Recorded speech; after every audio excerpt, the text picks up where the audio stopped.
Thanks for having me. It's a pleasure to be here. I'll try to answer with a short personal story, which connects to the discussion we had yesterday.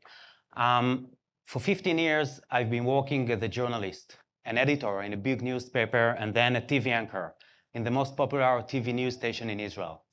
I saw my face on many screens, but the truth is, when I look at myself, I didn't actually see myself. Working in journalism is essential, and it often involves quite a bit of aura. However, I felt that it wasn't my aura. So 6 years ago, I decided to jump off a cliff, resigning from my old job to become part of the founding of Campus AL. Campus AL is Israel's national platform for online education. We were a tiny team with a huge dream and the belief that this fascinating combination between digital and content, television and technology could produce not only news or entertainment or tiny bits of distractions that doesn't really help anyone. We believe that it could also produce education and training, personal and professional growth. And I'm starting with this story because it emphasizes our core DNA. We are not digitizing universities or only producing MOOCs. Our essence is the belief that as a government, we must help spread learning content via mass technology. Lifelong learning, as we all know, especially after COVID hit, is not an opportunity, it's a necessity. And not knowing how to learn is the contemporary equivalent to illiteracy after the printing press revolution. So it's a basic right that the government must give every citizen. We started as a flagship project of a strategic partnership between the Israel's National Digital Agency and the Council for Higher Education. Thanks to the government funding, we are a non-profit, we are totally free, and all the courses are offered both in Hebrew and Arabic. So the mission is to minimize social gaps, to accelerate economic growth. By the way, we are also an open edX platform, and thanks you, Anand, for this fascinating partnership. In my current role, to sum up, I no longer see much television, certainly not one with my face on. However, on Campus AL, I see hundreds of faces. They belong to leading professors and researchers, to brilliant teachers and content experts. They all come from more than 80 different organizations that we've partnered with. The best universities in Israel, like Tel Aviv University, the Technion, the Hebrew University, Bar Ilan University, several government agencies like the Ministry of Education, the Ministry of Economy, the Israel Innovation Authority. They all combine a huge selection of great content, hundreds of courses that helps almost 1 million Israeli citizens, which is a huge number considering a small country, to get better jobs, a better life, and better self. Great, thank you.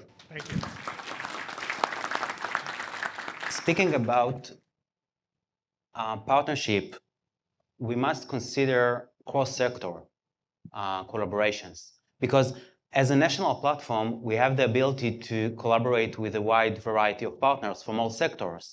And it creates a sense of cooperation, because by bringing together like-minded contributors with the same problem to solve, we can create common ground for win-win dynamics.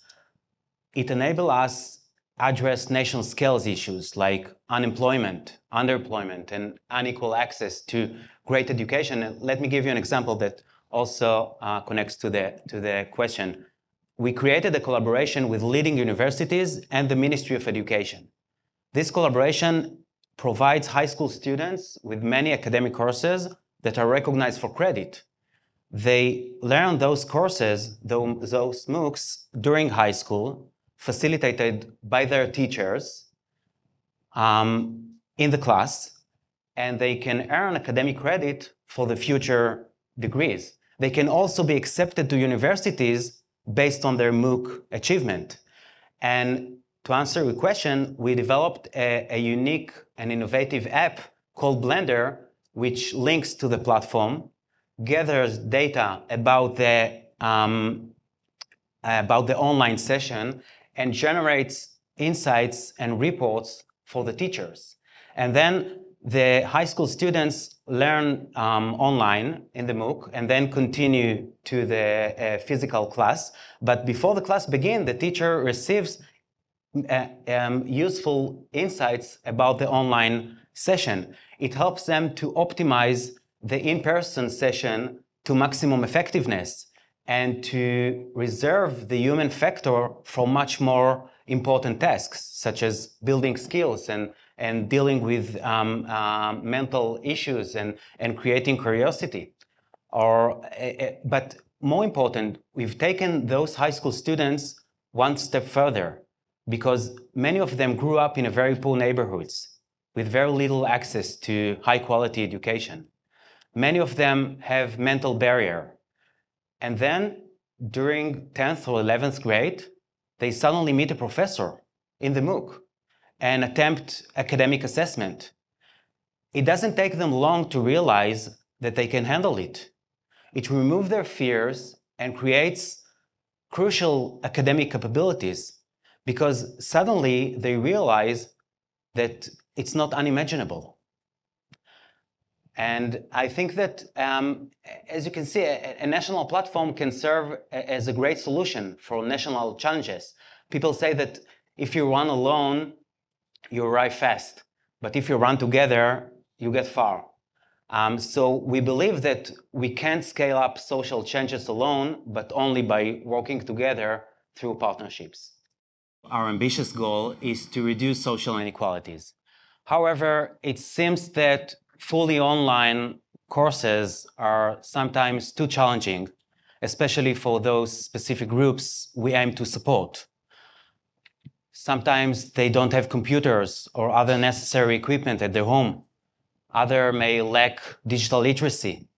And even if they do have both, as we all know, it's not easy to complete a long learning journey by yourself.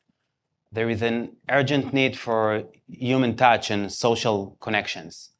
I believe that technology, like money, tends to attract those who already possess it. Therefore, by offering MOOCs for free, we could widen the digital divide instead of narrowing it. We might empower the stronger and weaken the poor. I believe that this is the most significant obstacle we're facing at the moment, and to deal with it, we are establishing more than 100 hybrid learning centers all over the country, especially for underprivileged groups. Arab sector, ultra-Orthodox sector, other minorities like immigrants from Ethiopia. And it's amazing because it's like switching from a gym to a running group. Because in a gym, you have more flexibility, you have a wide range of freedom, but it's much harder to stick with it and stay motivated. While in a running group, you commit to a specific time and place and community, and it creates a sense of routine and a structure. We made it our mission to deal with those specific groups. And last sentence is that by providing employability tools, we are not just equipping individuals with the tools they need to succeed in the workforce, but we also provide them the ability to take control of their life and try to break this cycle of poverty. I believe that it's a long-term investment in those communities, and it's part of a strategic that I believe will pay off in dividends for years to come. Thank you again to the panel. Thank you for all the great questions. Thank you all so much.